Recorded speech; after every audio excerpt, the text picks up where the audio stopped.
Il y a une réalité assez dure, c'est que aujourd'hui, une grande partie des voitures qui sont vendues dans l'Union européenne proviennent de Chine parce que la Chine fournit un avantage compétitif à ses constructeurs avec notamment un certain nombre de subventions. Donc en rétorsion, en quelque sorte, l'Union européenne a décidé d'augmenter les droits de douane de près de 50% sur les véhicules importés de Chine.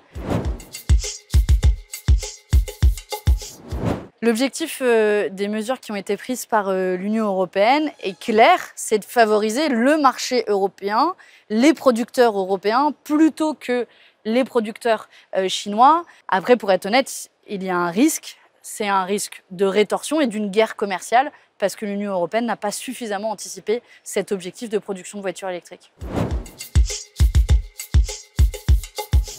Et on pourrait dire que c'est assez timoré parce qu'en réalité, un État comme les États-Unis a augmenté ses droits de douane de 100% avec un objectif que ce soit les voitures produites aux États-Unis qui sont vendues aux États-Unis. C'est comme si finalement l'Union européenne s'était arrêtée un peu au milieu du gué puisque d'un côté on veut taxer un peu davantage mais de l'autre sans véritablement se donner les moyens de produire en Europe. On voit que c'est allé très vite et qu'à la suite de l'augmentation des droits de douane de la part de l'Union européenne, la Chine a déjà pris des mesures de rétorsion en augmentant les droits de douane. Et c'est pour ça que la guerre commerciale ne doit pas être l'objectif de ces mesures et qu'il est temps de repenser complètement notre modèle de production, notamment dans le secteur automobile, pour être capable de répondre à nos besoins.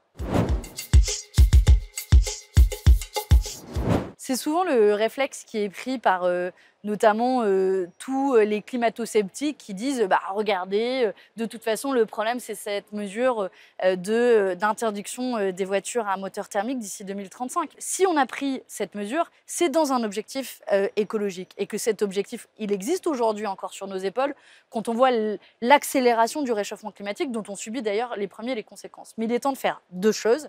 La première, c'est véritablement accélérer la production de voitures à moteur électrique sur le sol européen, et ce sera d'ailleurs bon pour l'emploi, mais pour ça, il faut assumer d'accompagner le secteur automobile, y compris aussi de faire des subventions. Et puis la deuxième chose, c'est aussi développer les alternatives de transport, et notamment les transports en commun pour tous les endroits où c'est possible, le rendre financièrement accessible. Quiconque prend le train au quotidien sait à quel point c'est extrêmement cher et onéreux, et ça coûte moins cher de prendre sa voiture. Et pour fournir des alternatives, ça suppose d'avoir une politique dans son intégralité plutôt que de prendre une mesure qui est mal pensée, mal accompagnée et qui produit ces effets-là.